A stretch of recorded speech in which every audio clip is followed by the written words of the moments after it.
This episode is brought to you by Prime Day, happening now. You don't need to set new world records or compete in a triathlon to feel like a winner. You just need Prime Day. And good news, it's officially here. With 2 days of epic deals on everything from electronics to home goods exclusively for Prime members, you'll feel like a big deal. Shop now at amazon.com/Prime Day. Good Burger 2 is presumably going to be very much geared towards millennials. Oh, 100%. I mean, if they know what's good for them. Keenan kills Kel by the end of it. That'd be kind of cool. Oh my God. Oh my God. He doesn't like drown him in orange soda or something. It's got to be an appropriate death, right? Yeah, like that. That would be awesome. I forgot about the orange soda. Just as he keeps repeating who loves orange soda. That's like very A Clockwork Orange.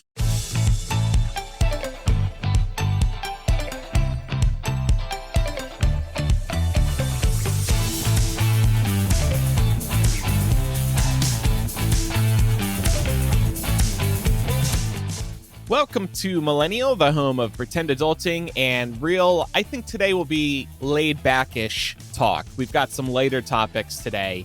Though first, Laura does want to indulge us with maybe a classic Laura's rant of the week. But we are going to try to do it a little rage of the week, it's called. But I think, Laura, you're going to try to do it under a certain time limit for funsies. Do you want to do 30 or 60 seconds? We didn't talk about this. Let's do, fuck it. We'll do it live. Let's do 30 seconds. 30 seconds. So, Laura, whenever you're ready, please go off Just on start. what and tell people what happened. Yeah. No, that's going to be part of it. You want me to just start? Whenever you're ready. Okay. So last week we learned that this fucking Supreme Court overruled Biden's student loan forgiveness plan for up to $20,000 for borrowers, despite the fact that it would have benefited about 40 million Americans.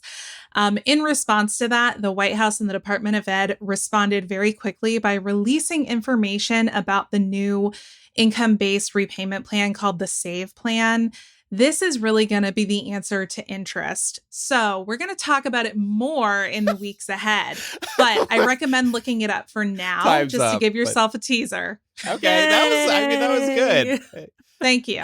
And you teased us with, we wanted to keep it short this week because we do have some other topics that we want to get to, but and also we don't want to depress people. It's like, shocker, the 6-3 conservative majority Supreme Court fucked up again. Duh. Yeah, that's their why we can't have nice things. Yeah. And I mean, they also fucked up on the last day of Pride Month. They were like, end of Pride Month, fuck the gays. That's You're basically canceled. the message. Yeah, they said end affirmative action, fuck diversity. Yep. Yeah. So, and plus it's summer now too. We don't want to get bogged down in a serious topic like that. We probably will next week or 2 weeks from now, whenever it happens. Yeah. I mean, listen, we have 2024 coming up. Campaigns are going to start heating up. We're going to have enough shit there to talk about. We don't want to talk about it right now. Yeah. Maybe we'll have to bring back Trumpster Fire 2020. Is that what we were calling it? Oh my goodness. Yeah. I mean, I told you all this, but a neighbor near us has a Trump 2024 picket. Boo. And it's a new design.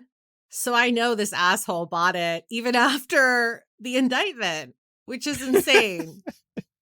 Put it up right in time for the 4th of July. Happy Independence Day, America. Yeah. There's this guy, he goes to my gym. He's always wearing a Make America Great Again beanie.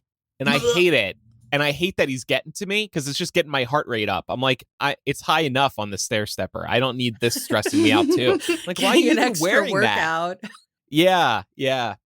Anyway, so we're going to start today by discussing Threads.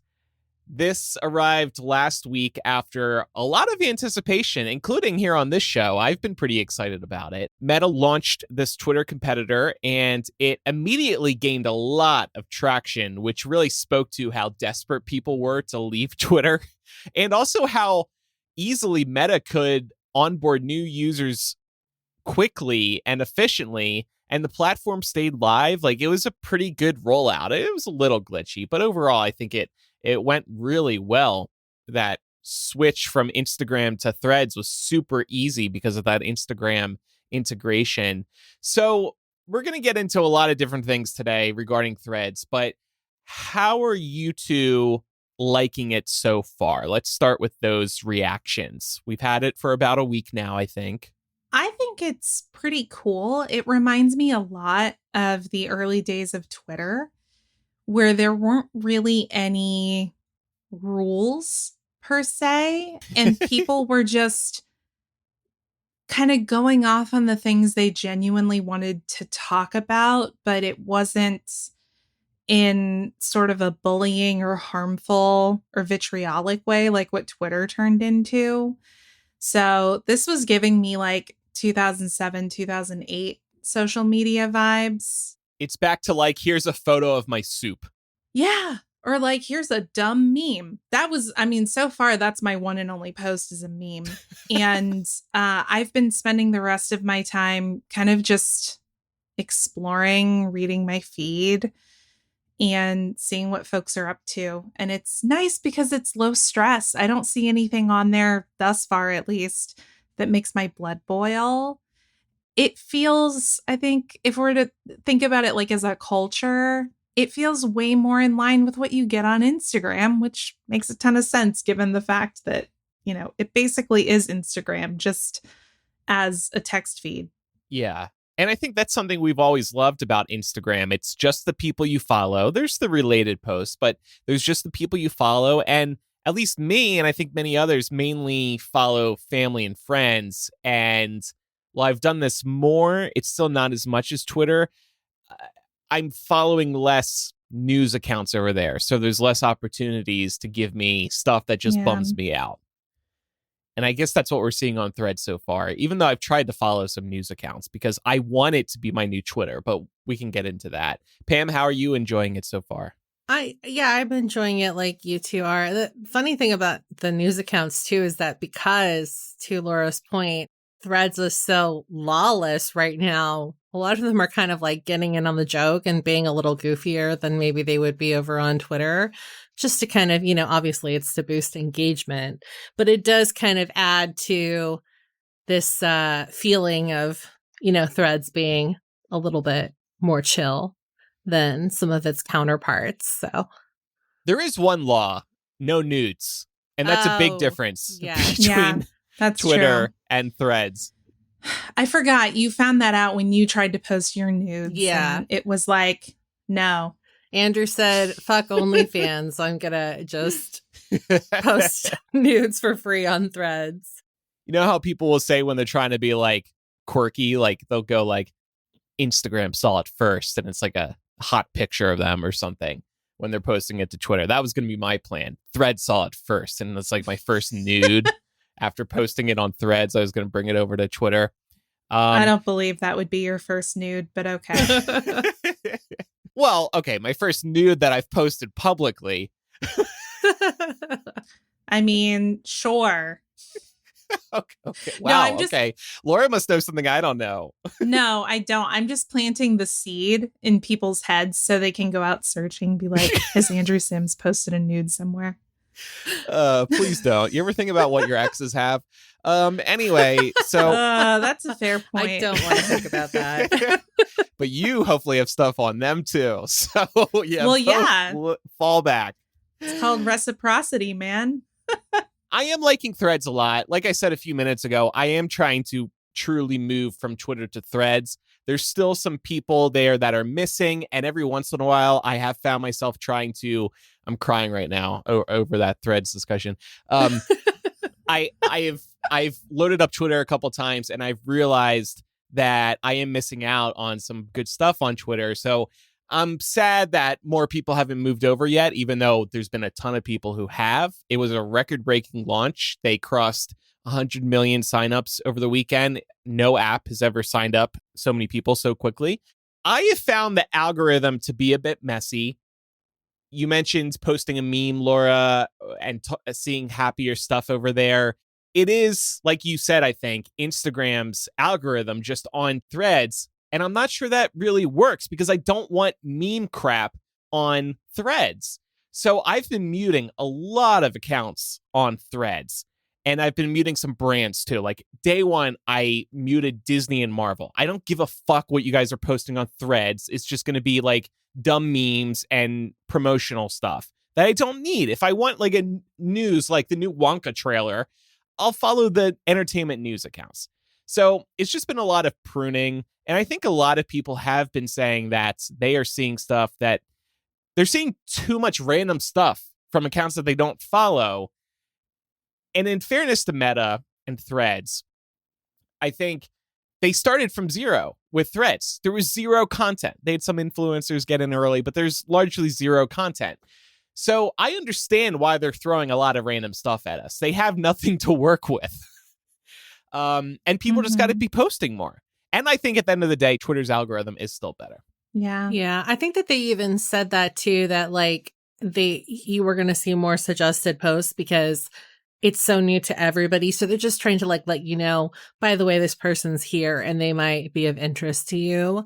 My whole issue with it right now is that I feel like I'm seeing mostly verified users, which is unfortunate, obviously, because like most of the people that like I actually know are not verified. So and that's pay to play. So in theory, people could pay just to get more exposure. Right. And to this point, but also like usually it's like, I mean, for the most part, it's been people that are verified that have like some notoriety. And I saw someone tweet this at Hank Green specifically, but like I also liked one Hank Green tweet and I feel like I see him now more than like I see anybody else that I follow. And that's no shade to Hank Green, who I really enjoy, but I also don't need like 60% of my feed up front to be like his stuff, you know. I'd like a little mix.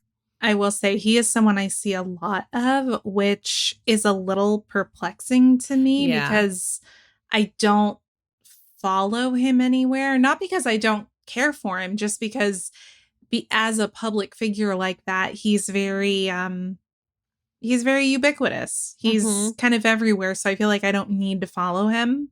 Yeah. So that's been interesting to me. But it is interesting, I think, to point out how it's putting people in the feed. Like, it gives you that option when you first set up your Threads account to either automatically follow everyone you're following on Instagram who's also on Threads. And I chose to do that, but I kind of regretted it because I realized pretty quickly the people that I follow on Instagram are not necessarily the people I want to follow on a Twitter-like feed, and vice versa. They're very different platforms. Thought. Yeah. Yeah. I had the same reaction. It's been interesting to see and then notice like who I'm still missing from Twitter that I want over on Threads. And like I said, I'm still missing some people who I wish would join already. To the point about seeing stuff we don't want to see, are you two noticing a lot of people who you follow, their replies to other people who you don't follow? I feel like I'm seeing that a lot. And I don't want that. Again, Twitter does a really good job here of only showing that type of thing when you really need it. Like, I followed Halo Top on Threads. I was like, okay, that's a funny post from them. I'll give them a follow, see what they do here. And then I start seeing in my feed them replying to like gym bros, and they're being like, hey, if you want an ice cream that won't break your calorie streak, follow us and we'll hook you up. Like, I don't need to see that crap. And I feel like I'm getting a lot of it, and it's actually making me hesitant to reply to as much as I normally would on Twitter, because even though people can see that stuff if they dig, I don't want everybody seeing all of my replies. So I'm not sure like how often those get surfaced into people's feed. If it's a lot, they need to scale that back because it's stressing me out. I hate to be the bearer of bad news, but I see your replies more than I see other people's replies. And like, it's really funny because I think just because of the nature of it being new and like a little bit buggy, I like, there are some times where like I'll refresh and then I'll see it. Like a good example of that is my topic for this week was a tweet that Andrew had replied to. And I think I must have sent it right when you had replied or something, because when I refreshed, it was like your reply was maybe 3 minutes.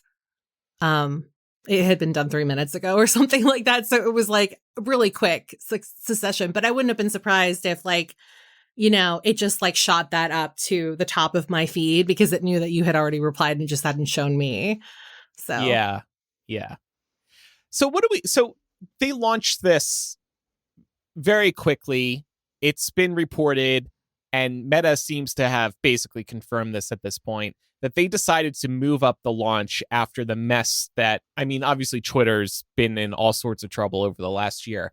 But then Elon rolled out this 600 tweet rate limit 2 weeks ago on Twitter. Everybody immediately hated it.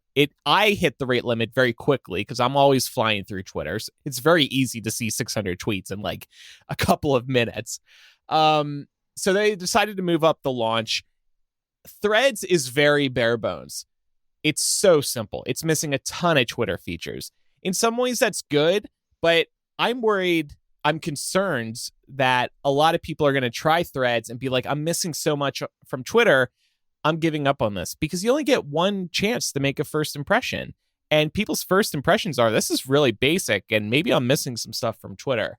So what are we all looking forward to them adding? And before you two answer, I just want to add that this morning, the guy who runs Instagram, Adam Ozeri, he said, with so many people joining Threads so fast these 6 days, the team has been entirely focused on keeping the lights on and fixing bugs, but we're starting to prioritize, typo, the obvious missing features like a following feed, the edit button, and post search.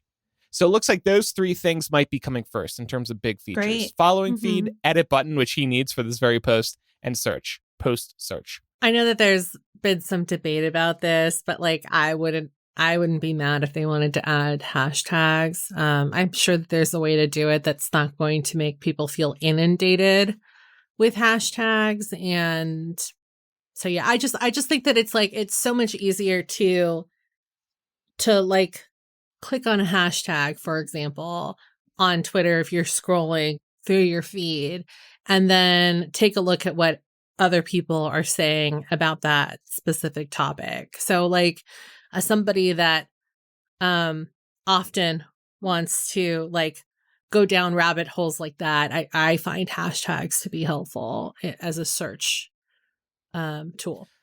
I rarely use them as a search tool. I get it, though. I feel like we can just get rid of hashtags. Maybe this is an opportunity, or at least limit how many hashtags somebody can use. Yeah. Chloe's probably flinching right now as I say that, but why not like limit it to 3 hashtags, I know that we don't talk about Tumblr a lot on this show because it's in a lot of ways, it's a very niche social media adjacent website.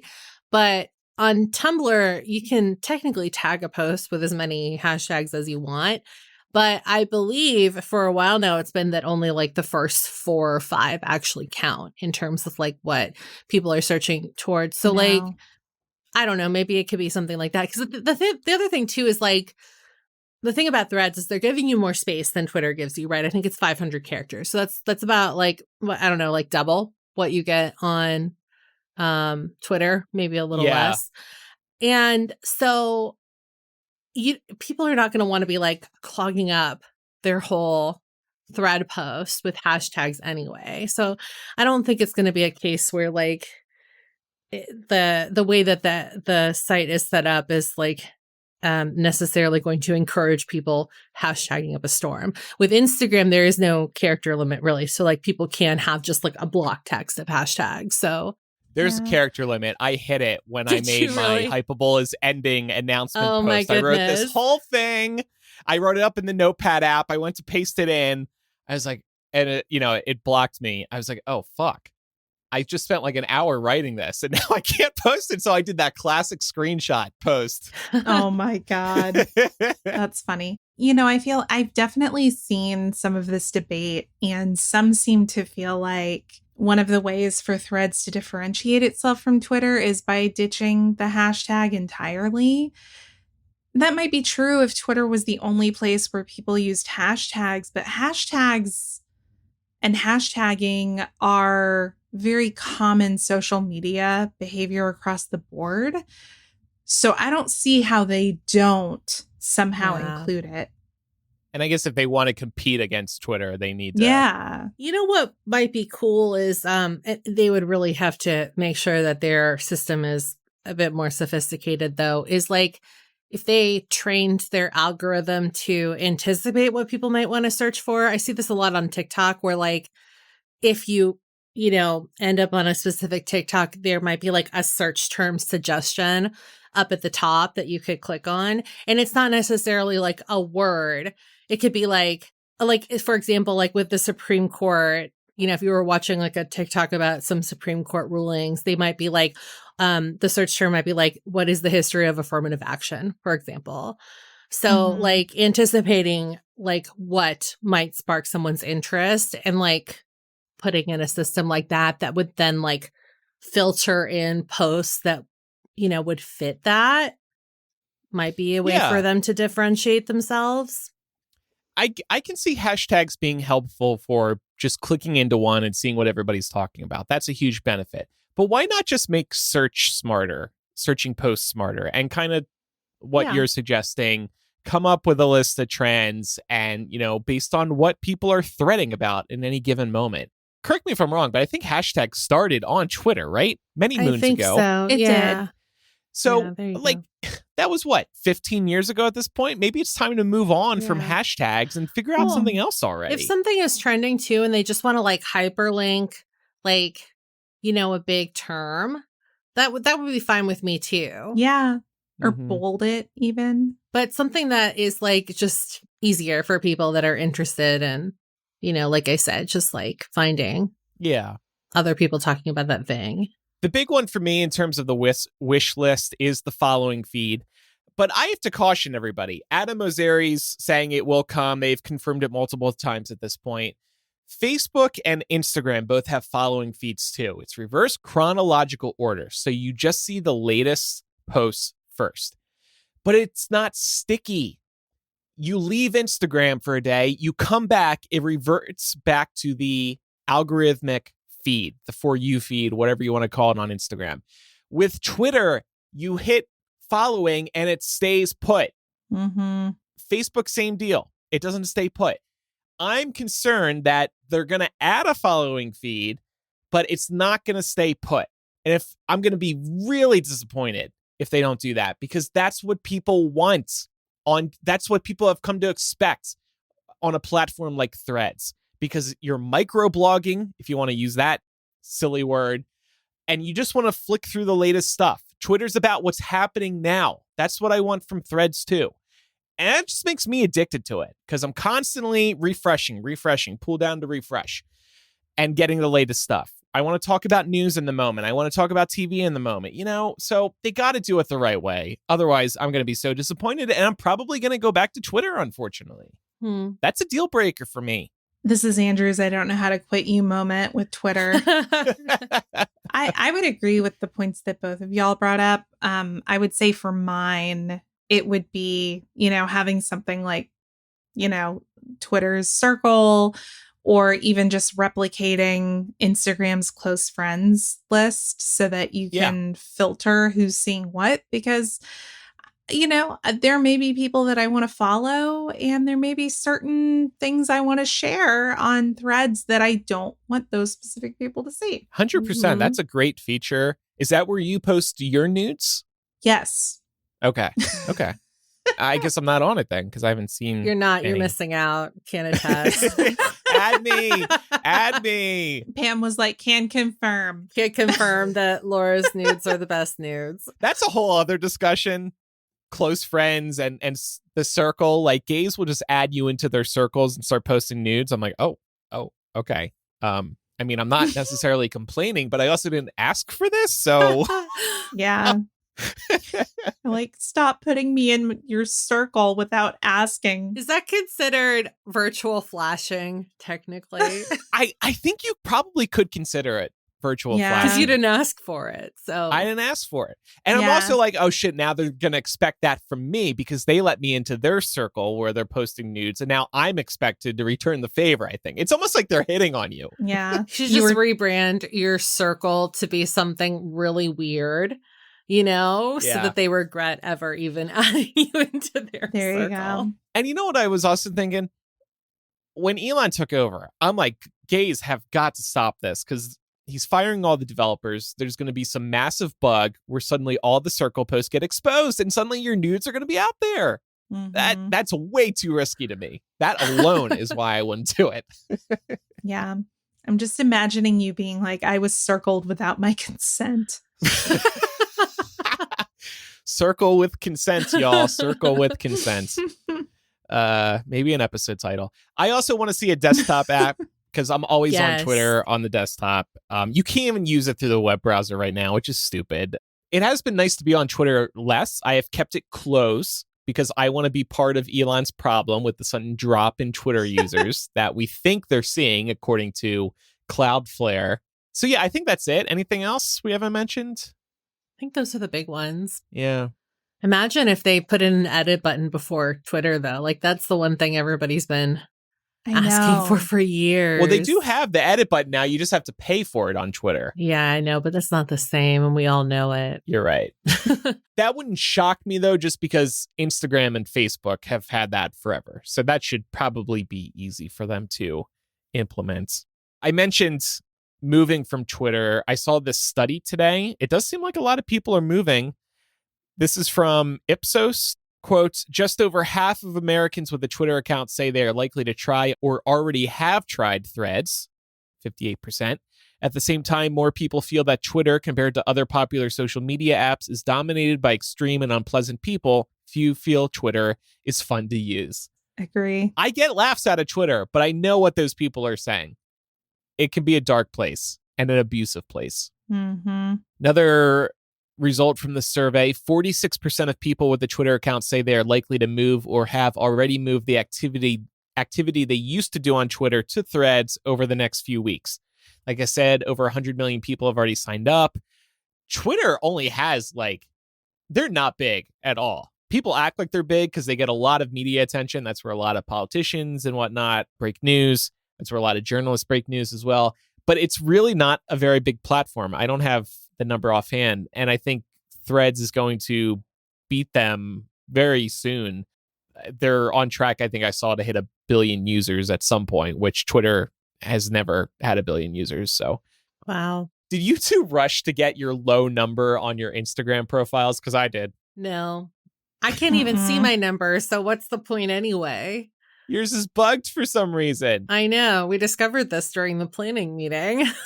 Remind me, because I looked at mine and now I don't remember where to find it. Remind me. Go to your Instagram profile and it's there. So this was like a way to encourage people on Instagram to sign up. What happened was the faster you signed up, the lower the number you got posted on your Instagram profile to show you to show everyone what user number you are on Threads. So I knew this was going to be happening. It had been reported. And I was like, oh, shit, I want a low number because I have nothing better to do with my life other than to show off how quickly I joined Threads. So, of course, 7 p.m. Eastern on the dot, I try to sign up. I can't get the damn app to download. It's telling me that the app's not available. Meanwhile, Pat and my brother Ryan, who also know about this number thing, jump on it real quick, get the app, no problem. I'm like, what the fuck? Pat got a low-ass number, like 24,000. Ryan got like 48,000. Wow. I got so desperate, I ran over to my iPad. I downloaded Instagram on my iPad. Then I downloaded Threads. It was so stupid. I ended up getting 154,406, which is good, considering there's now 100 million people on Threads. So what number are you, Laura? Well, I'm on my profile, but I don't remember where to find it on my Instagram profile. Just at the top of your profile, it should be there. At the top of it? Oh, you know what, Laura? You said you never update your apps. Maybe that's what. Maybe it's just outdated. No, seriously. No, I mean, they had the other day I saw mine. I just can't find it now. Oh, Chloe somehow has it. Oh, I guess we can look on your profile too. Duh. Yeah. So what? I'm 8,499,816. What a loser. Somebody turn that into that Rent song. 8,499,816. And then I harmonize with you, but it's my number. Yeah. 154,406. That's how big a loser Andrew really is. Daylight All of us, and sunset. honestly. He's staring at his phone, trying to get. Anyway. I'm really impressed that you know more of that song than just the first 3 lines. I was really into Rent for a few years. This is so. good Andrew lore Same. that I did not know. It is so bizarre that Pam's number isn't showing. I I wonder what's up know. with that. I don't know. I'm going to thread Zuck about it. Yeah, it's like, excuse me, how come my one fellow host does not have a number? I did see the number apparently is going to be temporary. So, Aw. but I know, right? I guess we should screenshot. And of course, we recorded it here on the pod. Elon's trying to sue Meta now over Threads. But my only comment on this is Meta has stolen social media ideas before. I think they know what they're doing when it comes to towing the line legally.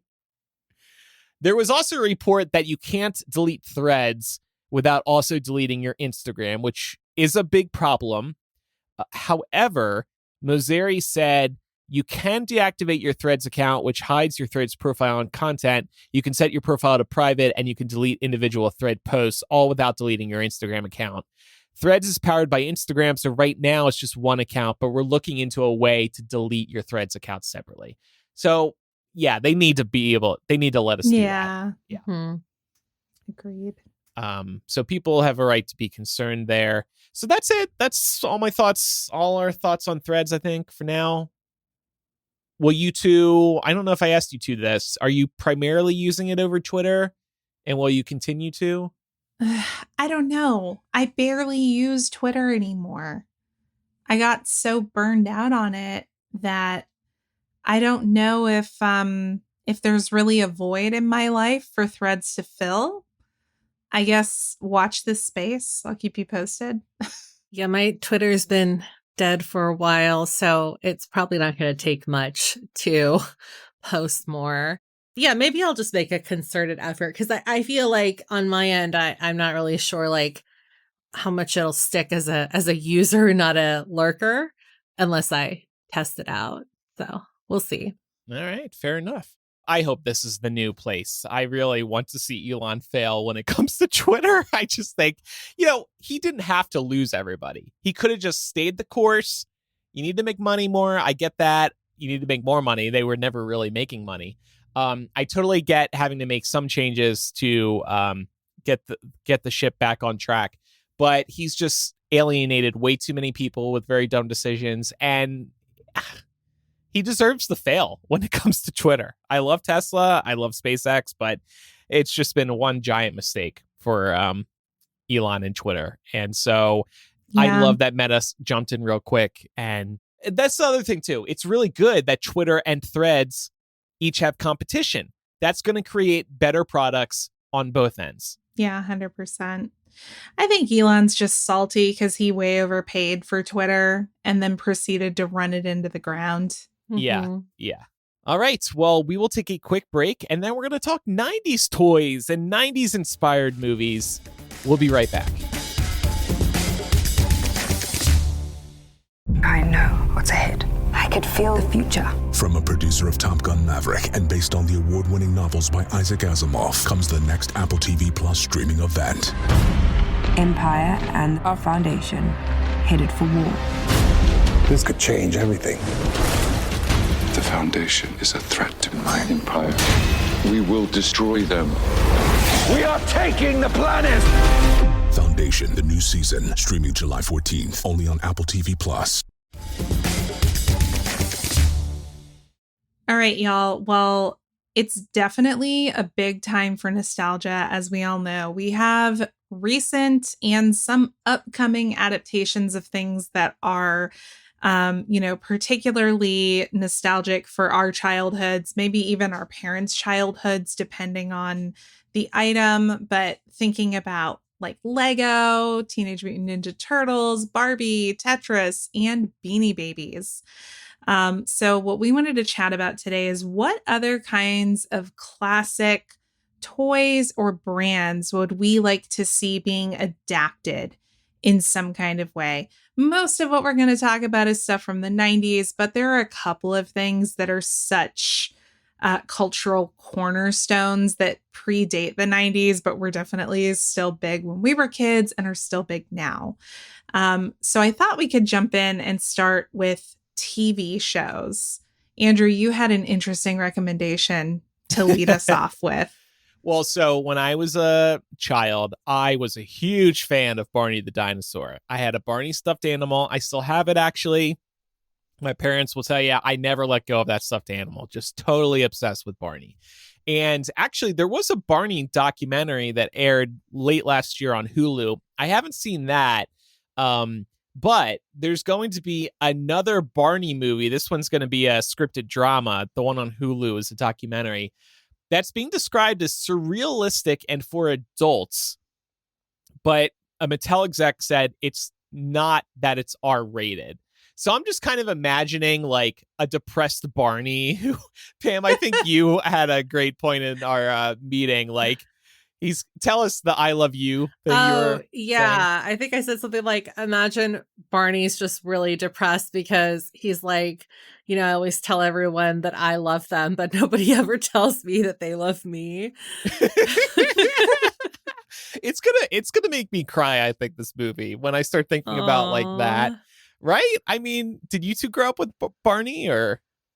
Oh yeah. Yeah. I loved Barney. Okay. I had one, and there were so many of them, but I definitely had a Barney tape, and I watched that thing over and over and over. Mm-hmm. And by the time my brother came along, he proceeded to watch it over and over and over. My poor parents being subjected to that shit all the time. But I kind of love this aesthetic of like the dark side of Barney. Yeah. So here's a quote from the Mattel exec. And this actually is right up our alley. We're going to have to do a whole episode on this.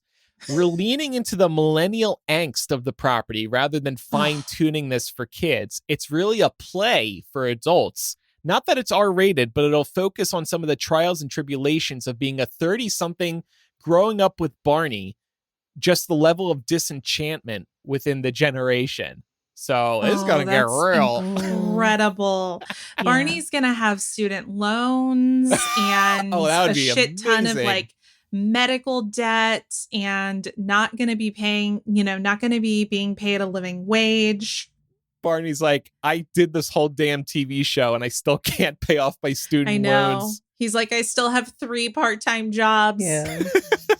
I think it makes sense to lean into that nostalgia. I mean, like, not to get like ahead, but I know that one of you put in Blue's Clues in here too. That video of the original Steve telling everyone that they were like doing great. I'm not gonna lie, I shed a little tear, even though I think Blue's Clues came a little bit after our time. But it is like really comforting to see stuff like that as an adult. And also maybe we're just all getting soft in our old age, but well, similar to Barney, Steve was like a partner to us. So you see that Steve make that message and say, we're always friends or whatever he said. Yeah, I teared up watching that shit. Yeah. He's like, you look great, by the way. And it's like, thanks, Steve. Oh, yeah, right. He's talking right into the camera. Like he's actually talking to you. It was like at the start of COVID too. Yeah. So everything was fucking terrible. And here we had Steve from Blue's Clues being like, you're going to be okay. Yeah, that's what it was. They really played to our emotions. But on the note of Blue's Clues, I would love to see something akin to a documentary. Like, you were talking about the Barney documentary, Andrew.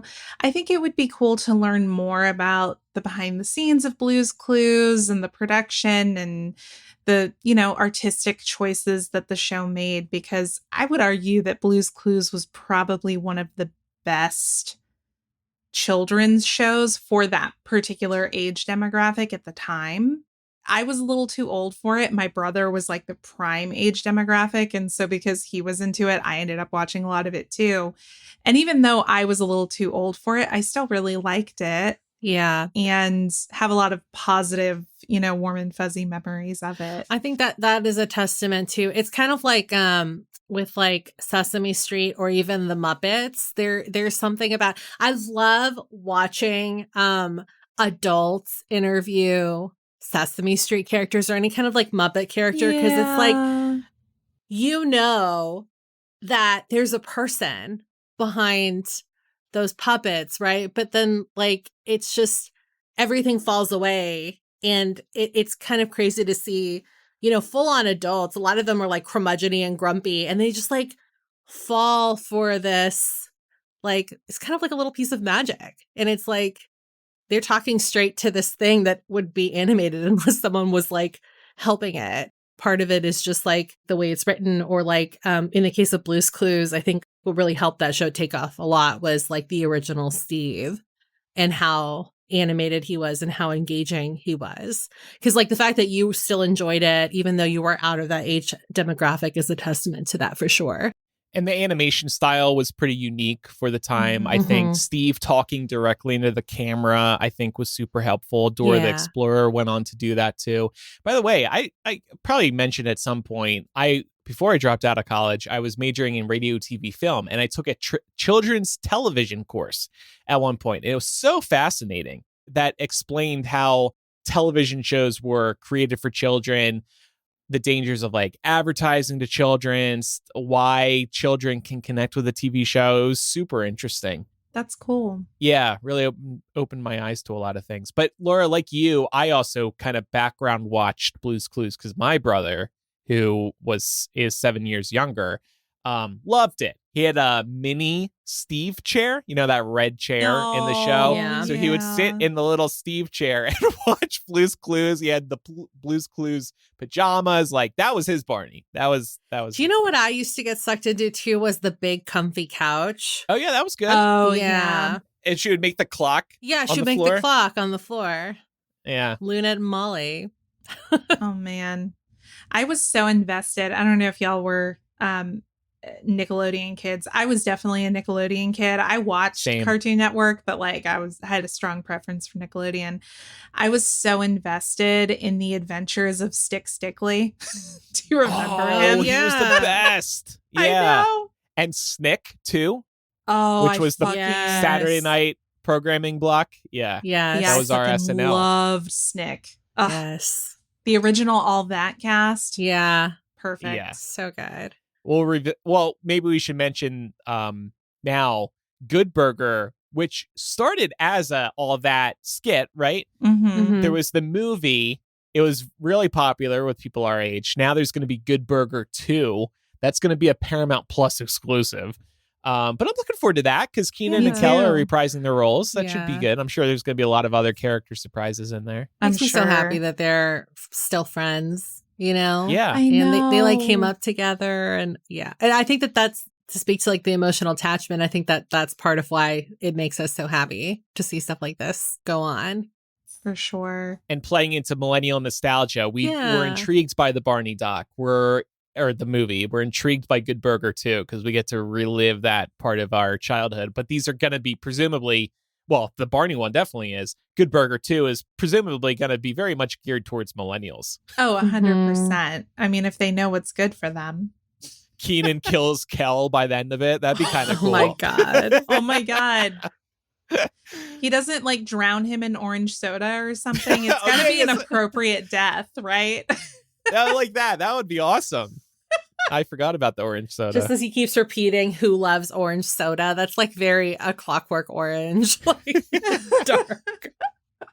Speaking of things that we would like to see, something that occurred to me was I would love to see something with Reading Rainbow. Ooh, yeah. Yeah, that'd be cool. Like this is like it's a classroom nostalgia thing. Like you knew when your teacher rolled in the giant like rolling cart with the TV on it, you were either getting Bill Nye or Reading Rainbow. At least that was my experience.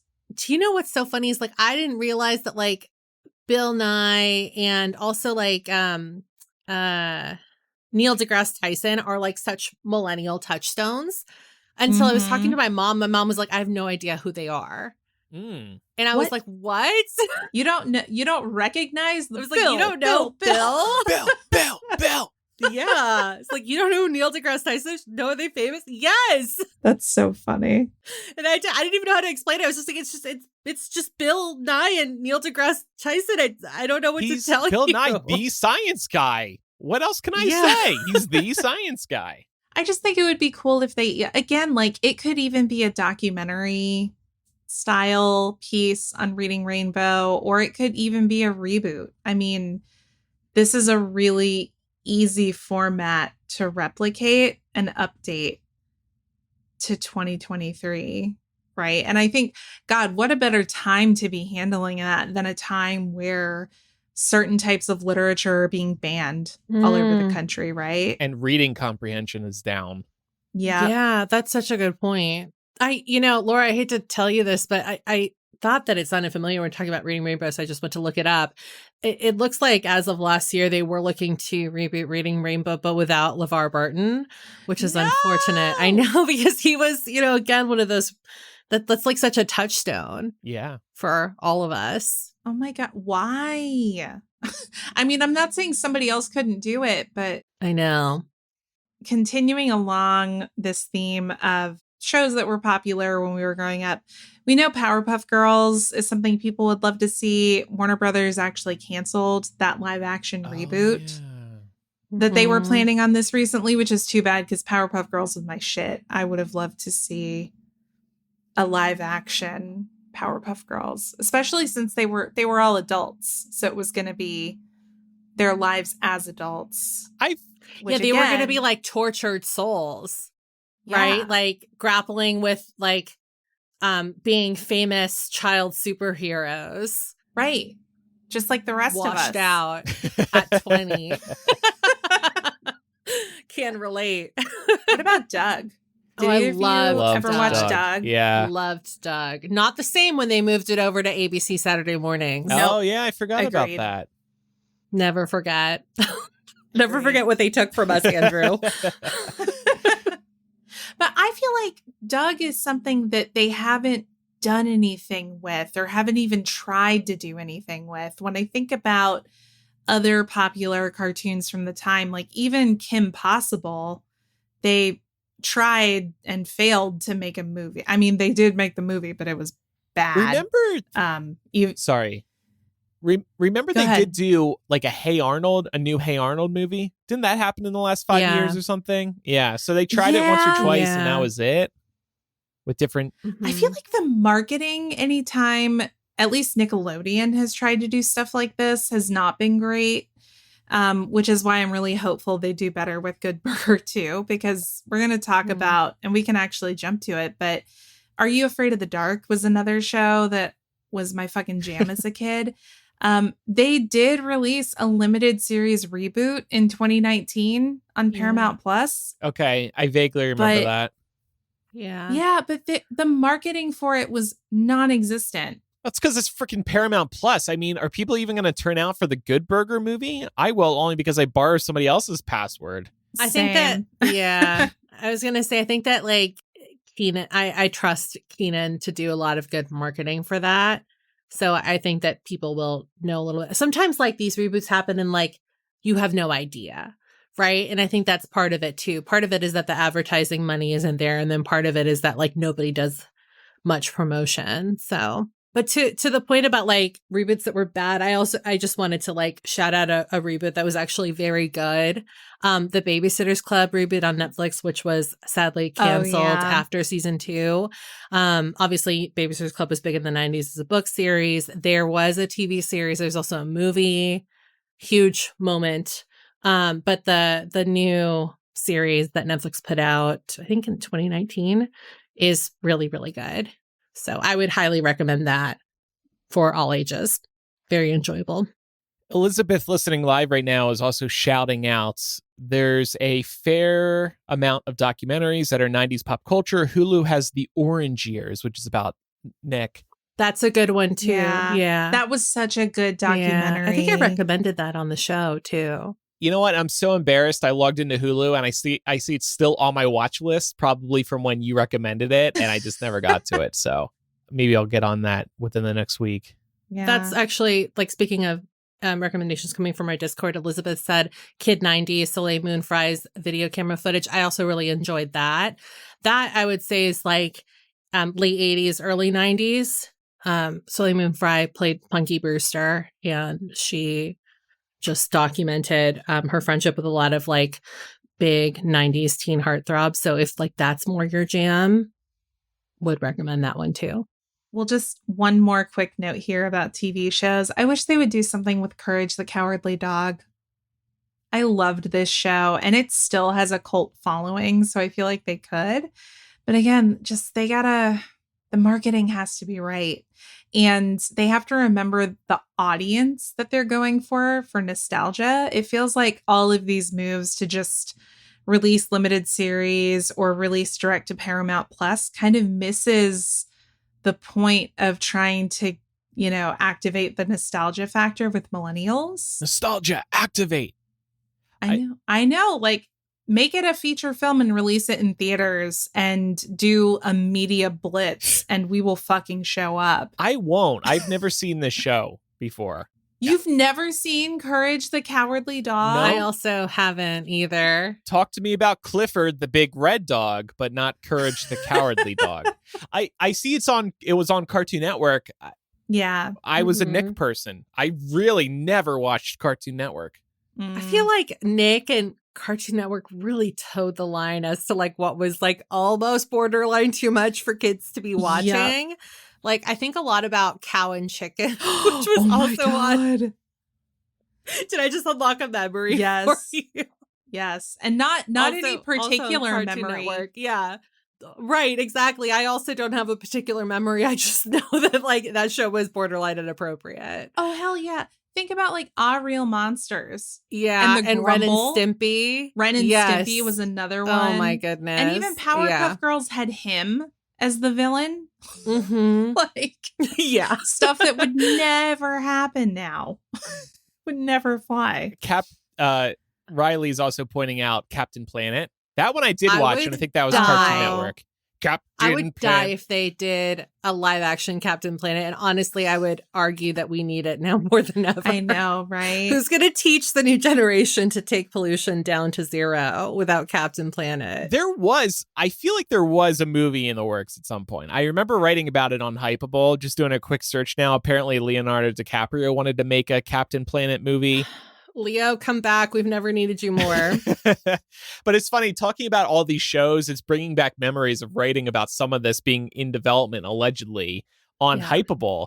And those articles always did insanely well for the reasons we're talking about today. It just triggers all this nostalgia and excitement in people. Mm-hmm. I know, like the prime demographics that loved these shows when they were big in the 90s are all in their 30s now and have, at least a little bit of disposable income. And we need nostalgia because the world sucks. Please do it. Amen. To that point, the Netflix just put out that Power Rangers anniversary special. And as somebody who also grew up watching Power Rangers, obviously they've had many iterations since the 90s. I thought that was really well done. I don't think we had a chance to talk about it here. But as far as like looping in a lot of that nostalgia, I think that they did a fantastic job. I'll have to check that one out.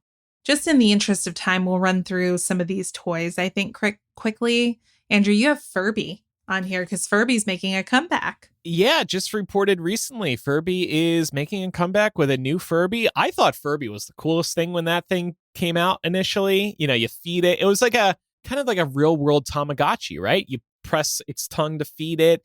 Two Furbies could look at each other and talk to each other, which was so cool. The ears would move, the eyes would blink, the feet would wiggle up and down.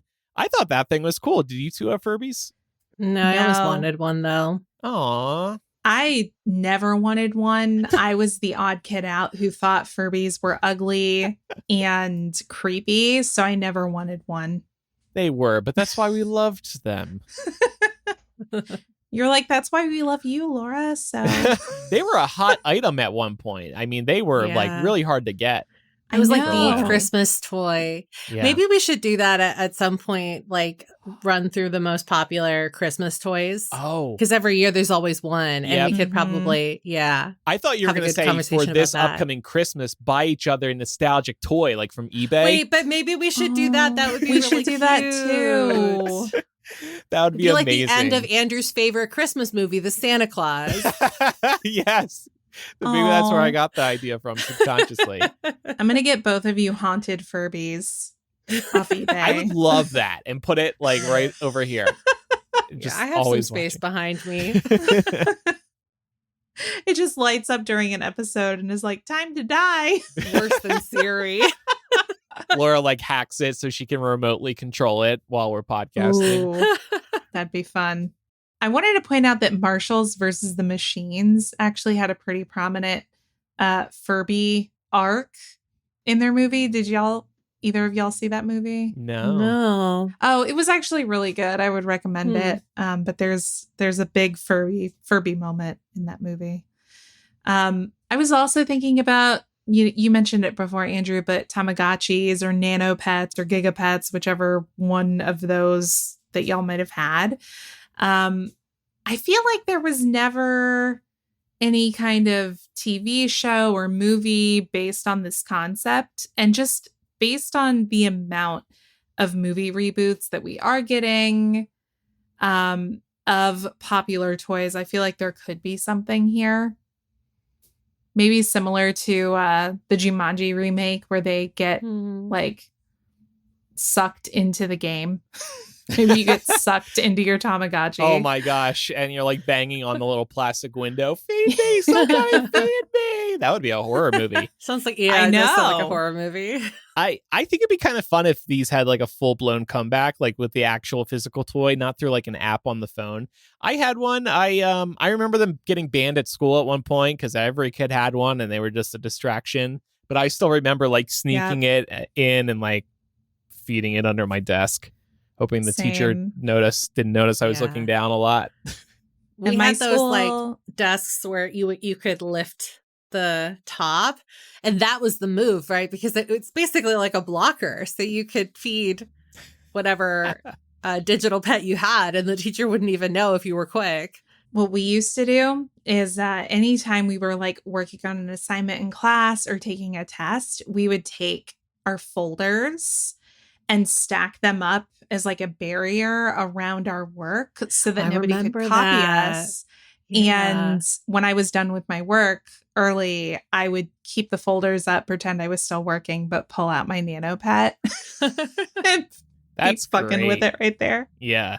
Also, that was such an easy way to cheat when you put up the folders. You just put some of your like cheating materials in the folder. Oh my God. I was not smart enough to think about that. No, Pam, you were smart enough that you didn't have to think about that because you didn't need to cheat. Yeah, me, I was an idiot. I was too focused on my Tamagotchi and Pokemon cards to study. Also, just throwing out there, creepy crawlers in the Easy Bake Oven. Obviously, creepy crawlers weren't edible, but the whole idea that you could make your own bug toys as a kid feels like there could be something fucked up to play with there for a movie. Isn't there a Netflix like food competition series where they can only use Easy Bake Ovens? Yeah, Anthony I think you're did that. Right. Yeah, I think it's called Easy Bake. Yeah. No, that's a good call out. You know what though? I think they didn't. They weren't required to only use the Easy Bake Oven because I remember tuning in expecting I never watched that. it. Okay, yeah, that would have been cool. Yeah, and that wasn't the premise. I was like, what the fuck? That would have been a great premise.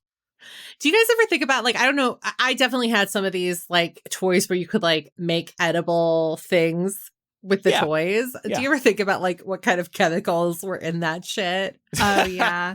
You know what's funny? And I mentioned this to Laura recently. I was in a used vinyl store and they have like old pop culture stuff too. Oh, and they were, I mentioned this to you too. Yeah.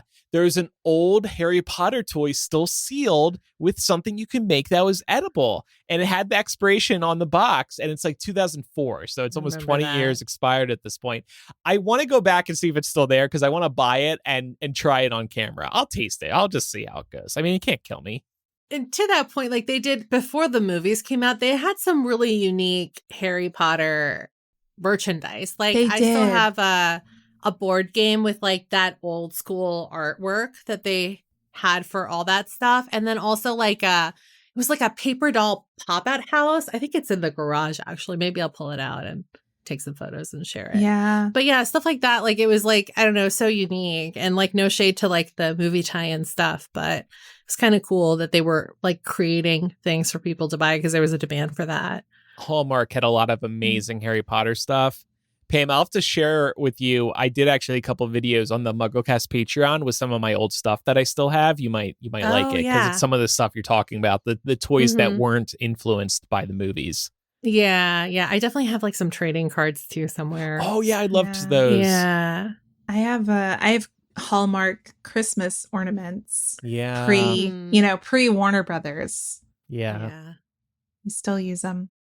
And Andrew, there's a Polly Pocket live action in the works. Oh yeah, just wanted to mention this because my sister had the Polly Pocket toys as a kid, so it's been on my radar since then. And I had seen, this was actually 2 years ago at this point, but a live action Polly Pocket is allegedly in the works, with Lily Collins to star, and it's going to be directed by Lena Dunham of Girls fame. And, I have to say allegedly because we hear these stories all the time. So-and-so is involved with such and such, and a lot of these fall apart. So I don't know what the current status of this one is, but I'm sure a lot of people around our age also played with Polly Pocket. Those were pocket dollhouses, basically. And they're they're not pretty pocket cool anymore, though. I don't know if y'all have seen like I they still know. make Polly. She's like in a Polly mansion. I know. I'm what's like, the that's point? cheating. Yeah. I know, but yeah, like the little ones, like that you could. Oh my god, I loved those when I was a kid. I get why they made them bigger though, because like some of that stuff was definitely a choking hazard. Oh yeah. Yeah, for sure. Like, the toys were like as big as your thumbnail. In my day, the kids, played with the toys and never ate them anyway. And if they did, it That's passed true. through their system. Yeah. Now we have to be cautious. Or it called the herd one way or the other. Sorry, was that too dark? No, we're bringing it all back around to Dark Barney, so it works. Yeah, Full circle moment. exactly. Well, let's run through some games quickly. I think it would be cool if they did a Monopoly movie, but I would love to see it done in the style of Tetris. I don't know anything about the history of the making of the Monopoly board game, but I think if they dramatized it, that could be super interesting. I don't know if y'all have seen Tetris yet, but it was really good on Apple TV Plus. I've heard good things. I'll have to check it out. Yeah, it was a dramatization of securing the rights for Tetris and getting Tetris out of the Soviet Union during the 80s. It was super cool. So I think that'd be cool for Monopoly. There's reportedly a movie in production with Kevin Hart starring. So this sounds more like a fictionalized story based on the board game, which is fine. I feel like Settlers of Catan could also be really fun. Again, there's reportedly something in production by Sony, but the latest update on this is from 2017. So I have no idea if it's actually going to happen. What about Oregon Trail? I know we all played that. Everybody still As talks kids. about it regularly too, right? All the jokes. You I died. know. We all What got was it? dysentery. Dysentery, yeah. Mhm. Yeah, I mean, they should definitely do that. That seems like such a... Oh, but you apparently found one? Oh, well, it's not. So here's the thing. Oh my God. I found this movie that came out in April of this year called Oregon Trail. Oh my Not God. Oregon. Oh my God. And it legitimately looks like a horror movie version of the Oregon Trail. So I'm going to have to check this out and report back to y'all. They must have wanted to do one inspired by the classic game, Right. but they didn't have the rights. That's Mhm. great. Yeah. I was also thinking they could take Operation. Do you remember that game? Yeah. That was Yeah. fun. Where you would like try to get the things out of that guy's body, and if you hit the edges, it would Yeah. like buzz. Yeah, it was terrifying. Yeah, but make it a horror movie, Yeah. because Oh my playing that God. game it would actually have you kind of on pins and needles trying to very Yeah. carefully extract things. We used to play that like as a drinking game in college. One of the people on our floor had a operation, and yeah. Really like turning any of the stuff we're talking about today into like this like gritty adaptation where we see the other side of what's going on, like taking Operation we follow the guy who's being operated on. He's like, why do people keep pulling stuff out of me? Leave me be. It's like, why do I have a horse in my body? Yeah. Why is the Charlie horse actually a horse? And, right. And the doctors like have it in for this guy to permanently kill him or something like that. And this one is one Mark actually reminded me of. I think I blocked it out because it's traumatizing. Don't Wake Daddy. Do you guys remember this game? You unlocked a memory there for me. I didn't play it. I never played it either. I never had it, but I remember seeing the commercials for it. The whole thing is you're playing the game and you are trying to sneak out of your room to get a snack out of the fridge without waking up your dad. And there are various spaces on the board that you'll hit that create a noise that wakes up daddy. And there's he like this pops up, right? He like pops up. He's like laying in his bed. And if he pops up, his hat flies off. And it's very scary. And the marketing for it was like, don't wake daddy. And it's like, or else what? What's he gonna do? Like, you lose the horrifying. game, Laura. Now that I see this commercial, I do remember this. I don't think I personally played it, but it's kind of fun. If I were a parent, I'd just buy all the old versions of these board games and play them again with my kid. Like, you could find this stuff on eBay pretty easily enough. Oh, 100%. Yeah, I feel like they don't think make so. like, because, you know, now I'm sure, Andrew, it's the same with you. Like, and now I have a niece, so I'm always looking for things to buy her, like thinking about what I can buy her in the future. She's only 3, but I just feel like board games are not as like creative as they used to be. And there's not like as much to see on like the actual board game. Like I think about like even what is it, like Rock'em Sock'em Robots or Hungry Hungry Hippos, where there was just like so many pieces and it just feels like so interactive. So Chloe's disagreeing with you. I will push back for on children. what for children. Chloe. For children, what? Not for adults. Maybe we're just not up on the good games. Yeah. But you know? I'm just saying, because like I walk through the toy aisle. To be fair, there's not like toy stores really anymore where you can like walk through aisles and aisles of toys. So it's really whatever they have at like Walmart or you get Target, 3 aisles at Target and that's it. Yeah. That's a good point. We don't have these big toy stores anymore where it's just toys galore. Zany Brainy. Rat Trap. We played that a lot, Riley. Zany Brainy. Zany Brainy was Disney or World. Mousetrap. Well, that was fun. Yeah, I love revisiting these nostalgia themes. Yeah. We didn't have time today, but we are going to hold on to this for something else in the future. I don't think we've decided yet, but we pulled some 90s commercials. And y'all, commercials in the 90s were fucking feral. I don't know how they got away with some of the shit they did back then. It's stuff that certainly wouldn't make a commercial today, but we're going to react to some of these commercials from back in the day. So stay tuned for that. We really could do a whole part 2 of this discussion because we just scratched the surface of shows and movies and toys, and we could revisit this with the commercials. We should just do like an Isle of the 90s segment. Yeah, recurring segment. Yeah. All right, we're going to go dig out what remaining toys we have left from our childhoods and see if we can still maybe choke on the parts. And we'll be right back.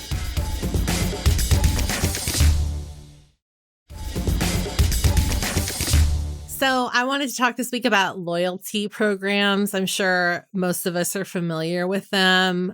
You know, you can pretty much sign up for a loyalty program at almost any store these days. But really the incentive here, whenever you do sign up, is working towards something that they're going to give you for free, right? And a lot of times, too, these loyalty programs entice you with free gifts on your birthdays. And if you have been noticing that, you know, maybe the birthday freebies aren't as plentiful as they used to be, you're not going crazy. It's actually because a lot of these companies are scaling back on those types of rewards. So I saw this article that was written by AP, and it came out just this past week. And they were talking about this phenomenon of how consumers are noticing that birthday rewards and loyalty programs aren't as generous as they were maybe even a few years ago. So some of the factors that AP cites with regards to why perhaps you're not seeing as many of these, or maybe like the programs are changing, have to do with the cost of maintaining the programs, which kind of sounds like bullshit to me, honestly. Also inflation, which everybody is struggling with.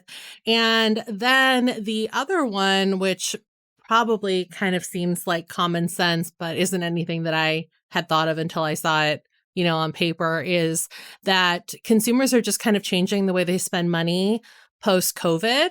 So that is basically why perhaps you might be seeing some of these loyalty programs changing their birthday freebies. To kick things off, though, I wanted to know, just like overall, if we look forward to free shit on our birthdays, because I know I definitely do from certain places. Yes. It's a nice little perk of these places. Though I have to say, Dunkin' is really doing us dirty these days. First of all, and I don't think I've griped about this on air, but my local Dunkin' charges an extra $1.20 to add oat milk to any sized coffee. That is pure What? insanity. I need to write to that manager because it is highway robbery what they're doing. I also want to know, like, what kind of oat milk are they putting in there? Like, have you ever asked them about the brand? Not that it justifies, I've seen it. but Planet Oat, is that one? I think maybe. yeah, it is. But I've just stopped adding on oat milk there, and I just bring the coffee home and put it in myself. It's outrageous. But Dunkin' no longer does a free birthday drink. And Dunkin' coffee isn't particularly special. It's not a high value item. We know they're giving us cheap ass coffee, but they've stopped with the free birthday drink. My birthday was just a little over a month ago. I was looking forward to that free drink like I do every year. You get 3x points now on your birthday. Are you fucking kidding me? So I have to spend money on my birthday at Dunkin' to get 3x points, and I barely go to Dunkin' anymore, in part because of this oat milk highway robbery they're doing. I commented on one of their posts. It's up to 4 likes so far. I said, no more free drink on your birthday. Your rewards program has turned to shit. And still getting likes, even though the post is 4 weeks old. But can you believe that? No free drink from Dunkin'. In I'm this really glad economy? that you told me this so that I don't go on my birthday, which is coming up, to Dunkin' and get blindsided. Well, I had gotten a push notification on my birthday. Come into Dunkin' on your birthday for 3x points. I was like, oh, that's nice of you, Dunkin'. And then I loaded up the app and I was expecting to see the reward. Nope, wasn't there. And I looked around and apparently they've totally pulled back. That really sucks. Starbucks still does it though, but you have to go on your birthday, which I think is a little slimy, because Dunkin's, I think it was like a month-long reward. You could use it anytime in the month. So one of the things that this article also brought up is that communication is key to making sure that people aren't upset about this. You were just talking about how it was upsetting to know that Dunkin' had changed the rules right on your birthday, right before your birthday. With Starbucks, this happened to me when they changed it to only on your birthday. And my birthday always falls around Comic-Con, and for a while we were going every year. Did not have time to go on my birthday to Starbucks. But the next day I thought, well, I'm walking by a Starbucks, the only one in the gas lamp. I'm going to go get my free birthday drink. Guess what? I could not get my free birthday drink because it expired the day before on my birthday. It used to be 30 days. Yeah. We don't care about you anymore. You're trash. Right. And then 2 weeks I could deal with, some kind of grace period, but on your birthday only. Maybe that's part of Starbucks' strategy, because a lot of people actually do things on their birthday that don't involve being near a Starbucks, or they just don't think to go to Starbucks. Yeah. So by doing that, you're shutting out a lot of people, and that might save them a good amount of money. The Starbucks one is a good offer, though. You can order the most expensive drink and it's free. You got to give them credit for that they're still doing that. Yeah, that's true. Yeah. I feel like I end up missing out on a lot of these birthday perks, because so often it's either you got to go on your birthday or you got to go within 30 days of your birthday. My birthday is the week before Christmas, and the Ooh, last yeah. place I want to be is anywhere that's like a retailer shopping setting during that time. I do all my Christmas shopping online because I hate facing the masses in a retail setting. So I feel like I often just end up forgetting to take advantage of this stuff. I used to be really good about getting my birthday gift from Sephora, but that was pre-pandemic, so I don't know what that looks like now. Ooh, I have some news for you about Sephora, actually. Oh, no. So there's no minimum purchase if you go in store, but they are requiring now a $25 minimum purchase to redeem your birthday gift if you want to order online. And that's new Boo. for this year. Yeah. Because they're saying that Boo. shipping is getting too expensive. Boo, indeed. Trying to think of other reward programs I am involved with, but they're like all food, like Del Taco, Taco Bell, Dutch Bros. That's a coffee chain, mainly on the West Coast. They do a free birthday drink. Their point system and rewards are pretty good, I found. I will do the Dutch Bros. But again, like that's another one that isn't like only on your birthday. Right. It's usually always food, which is nice. Crumble, if anybody's like a cookie fan, I think that they're like rapidly expanding. Crumble will give you a free cookie on your birthday. Yeah. And I know like I don't go to Krispy Kreme, but I know Krispy Kreme will give you like a dozen free donuts or something like that. Whoa. What? Yeah, it's something crazy. Oh, They're- man. Their donuts Why are do they do also, that? cheap in general, right? So I guess that's why they can do Yeah. that. But But they're so good too. oh yeah. And you can share.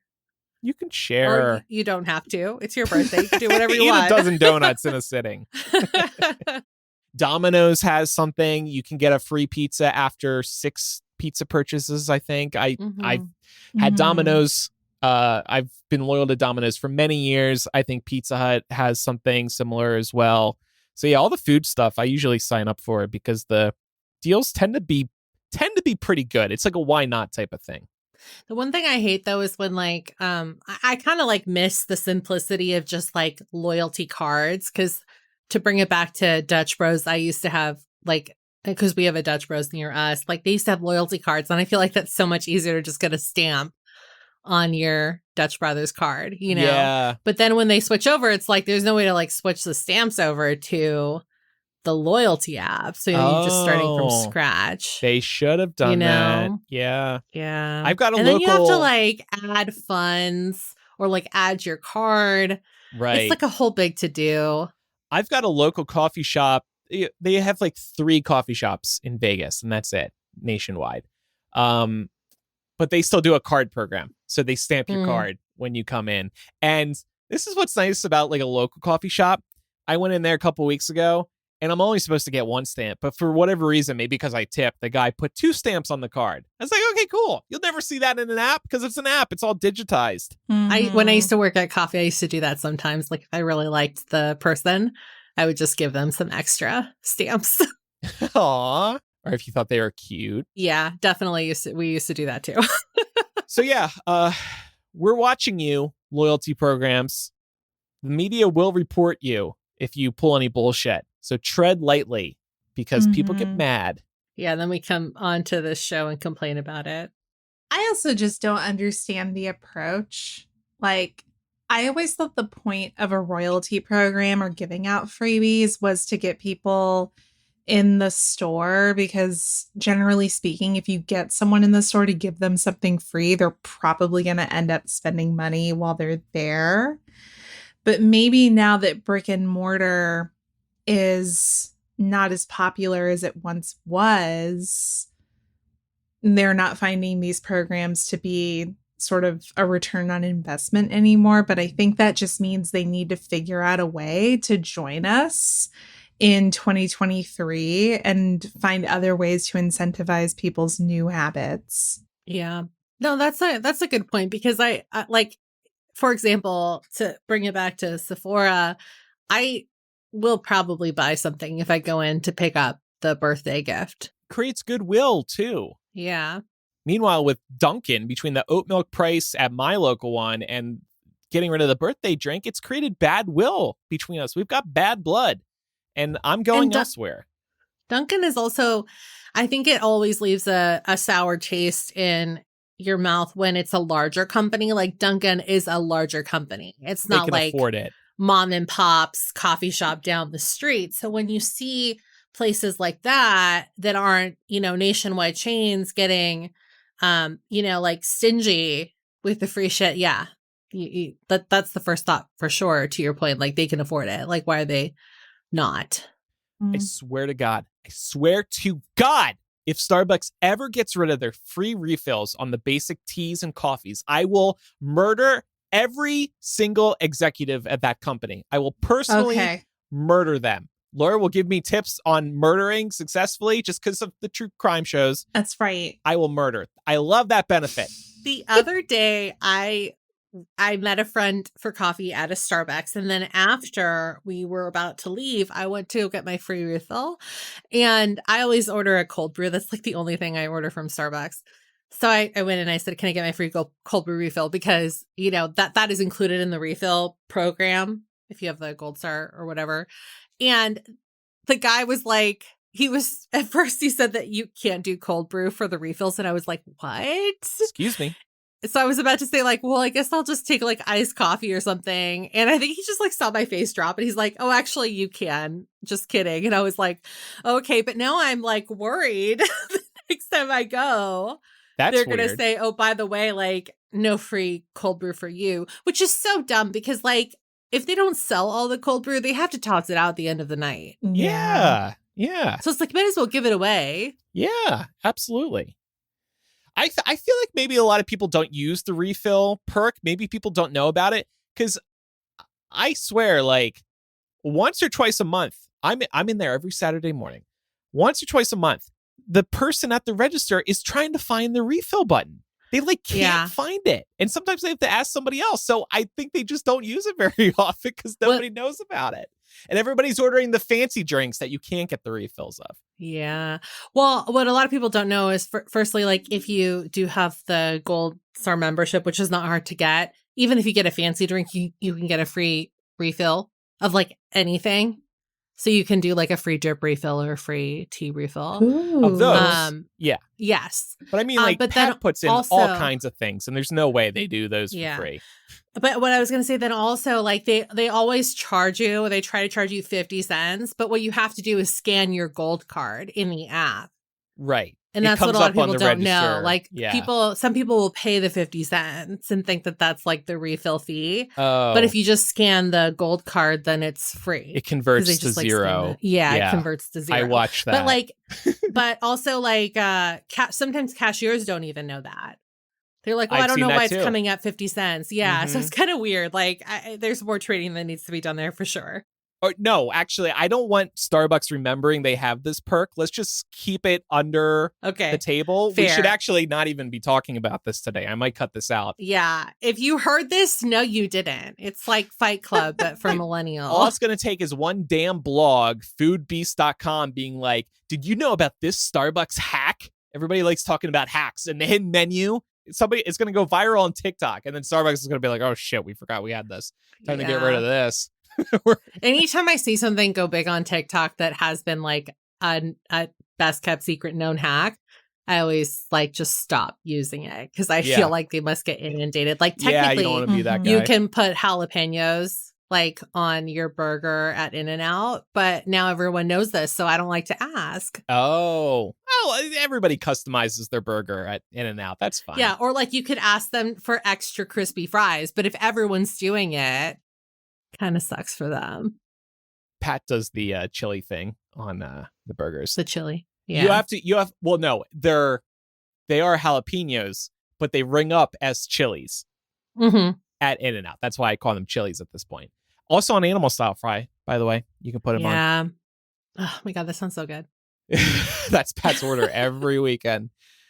All right. Well, that was fun to talk about. Fun episode overall today. And coming up in After Dark, we have...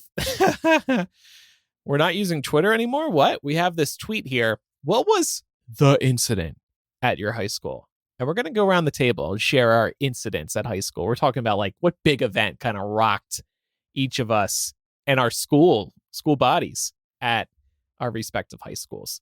So that'll be available at patreon.com/millennial. We have a new After Dark installment attached to the main show with every episode of Millennial. You also get ad-free Millennial, and Bay level and higher patrons get a new physical gift every year. This year's physical gift has arrived. We'll announce it in the weeks or months ahead. You get access to our live streams, our planning docs, and you're supporting us. We really, really appreciate that. We're just a small team here running this as a very small business, and we couldn't do it without support from listeners like you. As everybody might have heard by now, there's been a big shift in the podcast ad world. Less advertisers for everybody, and it's impacted a lot of podcasts. And since we were super smart and launched a Patreon early, we've been in good shape. But podcasts, especially the ones run by little teams, definitely need your help if they have Patreon or Apple Podcast subscriptions, which we have as well, because that steady income changes things, makes a big impact. So thank you for supporting us. And if you can't afford to support us, we totally get it. We'd also appreciate if you told a friend about the show or left a review on Apple Podcasts, Spotify, wherever else you listen to podcasts. So with that, let's move to some recommendations.